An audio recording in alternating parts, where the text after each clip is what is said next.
अस्सलामुअलैकुम students, welcome back to my channel. आज हम अपने लेक्चर में जो है वो डिस्कस करेंगे पंजाब यूनिवर्सिटी के पेपर को, जिसको हम उसके क्वेश्चंस भी डिटेल से देखेंगे कि कौन से इंपॉर्टेंट थे, कौन से उसके पास पेपर में आ चुके हैं। और हम जिस अपने क्वेश्चन पेपर को डिस्कस करेंगे वो है कॉर्डेट डाइवर्सिटी और उसका कोर्स कोड है ज़ूलॉजी 103। इसको हम अपना स्टडी करेंगे और देखेंगे कि कौन से क्वेश्चन जो है पास पेपर में कॉर्डेट डाइवर्सिटी के हवाले से पेपर में आए थे। और इसके साथ साथ मैं क्वेश्चन पेपर भी आपके साथ शेयर करूंगी और उनके आंसर्स भी मैं आप लोगों के साथ शेयर करूंगी कि उन क्वेश्चंस के प्रॉपर आंसर कौन से हैं। इसके अलावा जो आंसर्स मुझे मेरी बुक में मिले वो मैं आपके साथ शेयर करूंगी। और कुछ ऐसे हैं जो जिनके दो क्वेश्चन ऐसे हैं जिनके आंसर मेरी बुक पे मौजूद नहीं थे, लेकिन उनको मैंने सर्च करके वो मैं आपको अपने व्हाट्सएप ग्रुप में शेयर करूंगी उन क्वेश्चंस के आंसर को। तो जिन स्टूडेंट्स को ये कॉर्डेट डाइवर्सिटी का पास पेपर चाहिए तो वो जल्दी से मेरे व्हाट्सएप ग्रुप को ज्वाइन करें। व्हाट्सएप ग्रुप का लिंक जो है वो डिस्क्रिप्शन में दिया गया है, आप वहाँ से व्हाट्सएप ग्रुप को ज्वाइन करें। और जो दो क्वेश्चंस के आंसर इस बुक पे मौजूद नहीं है व्हाट्सएप ग्रुप में सेंड कर दिए जाएंगे, आप वहाँ से उनको देख सकते हैं। अब हम वन बाय वन जो है वो क्वेश्चन को डिस्कस करते हैं विद आंसर्स। जी, तो ये आपको स्क्रीन पे नज़र आ रहा है, ये हमारा जो है वो क्वेश्चन पेपर है कॉर्डेट डाइवर्सिटी का, ज़ूलॉजी 103 इसका कोड है। ये पास पेपर है पंजाब यूनिवर्सिटी का। तो पहला हमारे पास जो क्वेश्चन है उसको हम देखेंगे। पहला है shortly explain about the glands in mammals. तो मैमल्स में हमारे पास जो स्किन ग्लैंड्स आते हैं वो सबसे पहले हमारे पास जो ग्लैंड्स हैं वो ये प्रेजेंट है, जिनमें सबसे पहले हमारे पास आता है सीबेशियस ग्लैंड और इसका दूसरा नेम है ऑयल ग्लैंड। सेकेंड वन हमारे पास जो है वो जो ग्लैंड आता है वो है सूडोफिरस ग्लैंड। सूडोरीफिरस ग्लैंड जो है इसको हम स्वेट ग्लैंड भी कहते हैं। उसके बाद इसकी नेक्स्ट जो है सूडोरीफिरस ग्लैंड की नेक्स्ट आगे से टाइप है जिसको हम कहते हैं इक्राइन ग्लैंड, एपोक्राइन ग्लैंड। उसके बाद हमारे पास नंबर सी पे आते हैं सेंट ग्लैंड और मस्क ग्लैंड इसको बोलते हैं। और फोर्थ वन पे हमारे पास है मेमरी ग्लैंड। तो ये हमारे पास जो है वो सारे मैमल्स के ग्लैंड्स हैं जो आप अपने इस आंसर में लिखेंगे। नेक्स्ट जो हमारा क्वेश्चन है वो है briefly describe the types and function of scales in different group of fishes. तो इसका आंसर जो है वो बुक में मौजूद नहीं था, ये मैं आपको व्हाट्सएप ग्रुप में इसका आंसर शेयर कर दूंगी। नेक्स्ट हमारे पास जो क्वेश्चन है थर्ड पे वो है briefly describe how amphibian separate the deoxygenated and oxygenated blood in the 3 chamber heart with diagram. तो इस क्वेश्चन के आंसर में हमारे पास जो है वो सर्कुलेटरी सिस्टम आएगा। तो सर्कुलेटरी सिस्टम जो है वो आपको स्क्रीन पे नज़र आ रहा है, ये हमारे पास सर्कुलेटरी सिस्टम आएगा जिसमें जो 3 मेन चैम्बर हैं वो आपने ये वाले लिखने हैं, carotid artery, systemic artery, pulmonary artery, aortic arch 3, aortic arch 4 और एओटिक आर्च 6। इस तरह ये आपने जो है इसको डिस्ट्रीब्यूशन करनी है। और लिम्फेटिक सिस्टम इसमें आपने थोड़ा सा डिस्क्राइब कर देना है और जो डायग्राम है वो भी मैं आपके साथ शेयर करती हूँ। तो डायग्राम आप देखें वो हमारे पास ये वाली डायग्राम आएगी जिसमें आपने इस तरह से हार्ट के जो चैम्बर हैं उनको भी आपने डिस्क्राइब कर देना है विद डायग्राम। और इस तरह से आपने इसको जो है वो लेबल भी कर लेना है डायग्राम को। इस तरह से इसके आपने सारे पार्ट जो है वो 4 वाला, 6 वाला, 3 वाला, इस तरह से ये आपने इसमें ये लिखना है। और ये आपको जो है आपने जो एक्सप्लेन करना है इस डायग्राम को वो भी मैंने आपको बता दिया है कि ये इसका जो सर्कुलेटरी सिस्टम है उसी में इसके हार्ट के 3 चैम्बर आएंगे और ये आपने साथ हार्ट की डायग्राम बना लेनी है। जी, तो नेक्स्ट हमारा जो 4 वाला हमारे पास जो क्वेश्चन है वो है evolutionary, what are evolutionary systematics and cladistic interpretation views regarding amniotic lineage evolution. तो इसका जो आंसर है वो हमारे पास जो है एमनियोट्स के अंदर जो फर्स्ट एमनियोट्स थे वो रेप्टाइल्स थे। तो एवोल्यूशनरी पर्सपेक्टिव के व्यू से देखें तो वो आपने ये लिखना है, डायग्राम आपने नहीं बनानी, आपने इसके ये पॉइंट्स लिखने हैं कि एमनियोटिक जो है, एमनियोटिक एग जो है या एमनियोटिक मेम्ब्रेन जो हमारे पास होती है, हमारे पास एम्ब्रियोनिक मेम्ब्रेन वो क्या क्या फंक्शंस परफॉर्म करती है एवोल्यूशनरी पर्सपेक्टिव वे से। आपने ये वाले सारे पॉइंट्स जो हैं वो इसमें लिख देने हैं।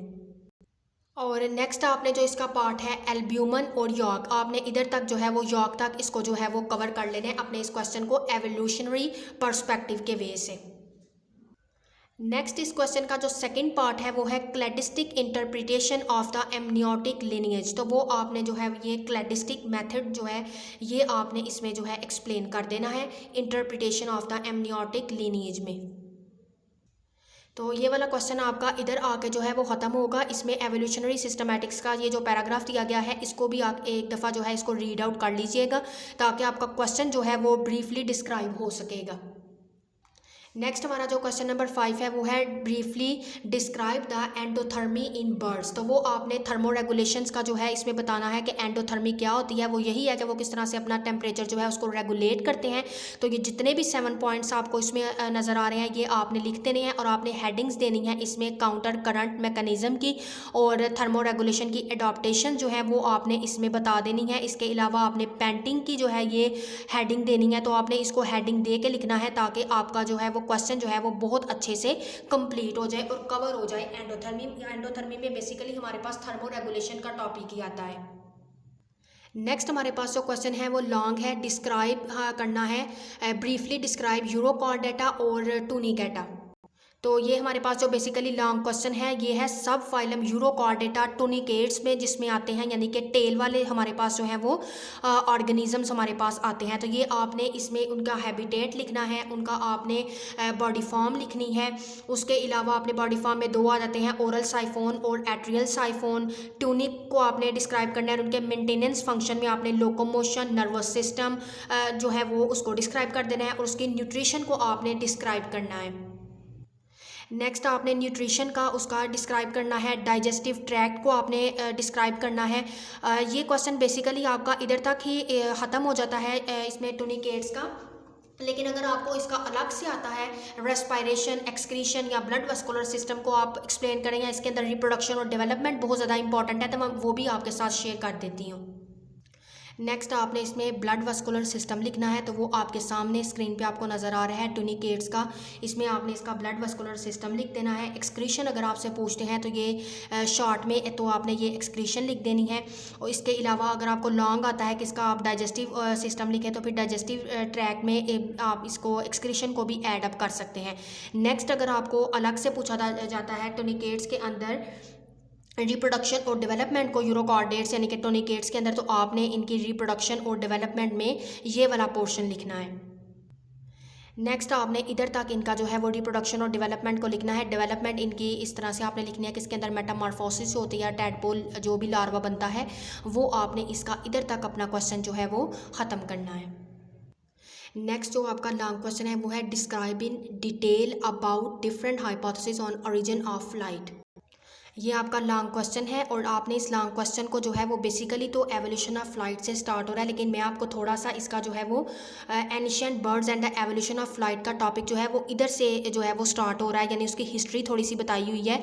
तो अगर आप इसको रीड आउट कर लें तो इस तरह से ये भी आपका जो है वो मार्क्स गेन करने में आपको हेल्प आउट कर सकता है। तो आपने इधर से स्टार्ट करना है कि कौन से इंपॉर्टेंट वर्टिब्रेट के फॉसल्स थे और किस तरह से उनके अंदर जो है वो एवोल्यूशन आई थी फ्लाइट के हवाले से। नेक्स्ट जो क्वेश्चन है आपका बेसिकली वो है एवोल्यूशन ऑफ फ्लाइट को कौन से जो है वो दो हाइपोथेसिस जो है वो सपोर्ट करते हैं। तो जो उनको फॉसल एविडेंस के थ्रू दो हाइपोथेसिस जो है वो सपोर्ट करते हैं फ्लाइट के मैकेनिज्म को, उनमें हमारे पास जो है इस तरह दो हाइपोथेसिस आ जाते हैं।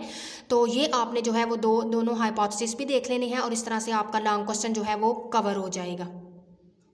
तो जो दो फोसल्स आपके पास जो आते हैं वो है, एक हमारे पास है फोसल्स ऑफ सिनॉर्निस और दूसरा हमारे पास है जो फोसल्स आ रहा है ईओ एलोलेविस। फॉसल ऑफ ईओ एलोलेविस को आपने जो है वो डिस्क्राइब कर देना है। तो ये नेक्स्ट भी है, वो भी अभी मैं आपको दिखा देती हूँ।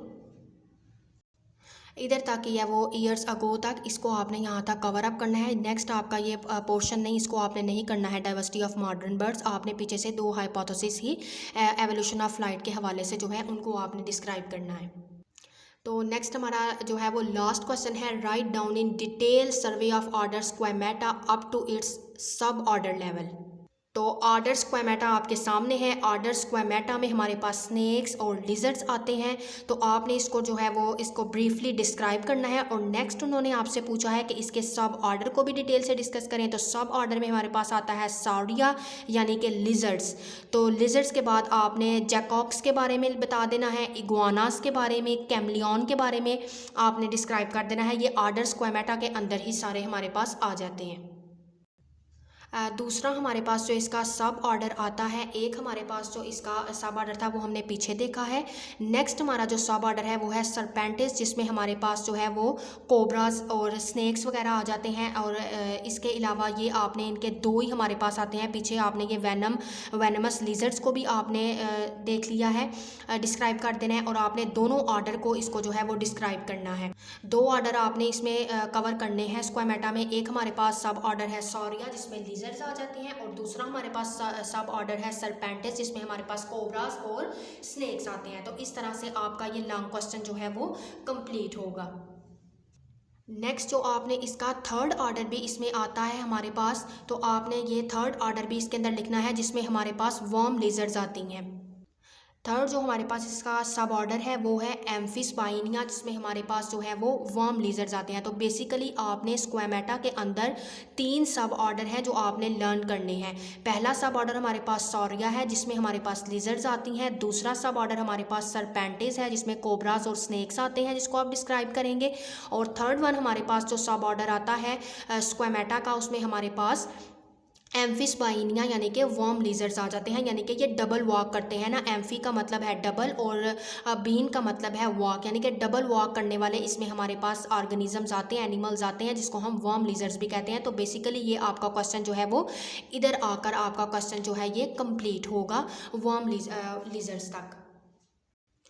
तो स्टूडेंट्स होपफुली आज जो हमने ज़ूलॉजी 301 कॉर्डेट डाइवर्सिटी के पंजाब यूनिवर्सिटी के पास पेपर को स्टडी किया है विद सॉल्व आंसर के साथ, होपफुली कि आपको बहुत अच्छे से समझ आ गया होगा। तो आप इस वीडियो को लाइक करें, शेयर करें और मेरे चैनल को सब्सक्राइब कर लें, ताकि मेरी हर नई आने वाली वीडियो इसी तरह पास पेपर के हवाले से जो हम डिस्कशन करते हैं, प्रैक्टिकल्स के हवाले से, इसके अलावा हम जो है अपने डेली अपने टॉपिक्स को स्टडी करते हैं। जिन स्टूडेंट्स को जो है वो डिफ़िकल्टी होती है और लास्ट पे उनको जो है वो पेपर्स में फिर डिफ़िकल्टी हो रही होती है कि कौन सा इंपॉर्टेंट लॉन्ग है और कौन से शॉर्ट इंपॉर्टेंट है, तो मेरे डेली के लेक्चर्स लें ताकि आपको इंपॉर्टेंट लॉन्ग और शॉर्ट क्वेश्चन के हवाले से भी अपडेट्स मिलती रहें, और हम अपने कोर्स को भी जो है वो बहुत ही अच्छे तरीके से कवर करते जाएंगे। एक एक टॉपिक को हम डिटेल से स्टडी करेंगे। तो हम अपने नेक्स्ट लेक्चर में एक नई वीडियो के साथ मिलेंगे। तब तक के लिए अल्लाह हाफिज़।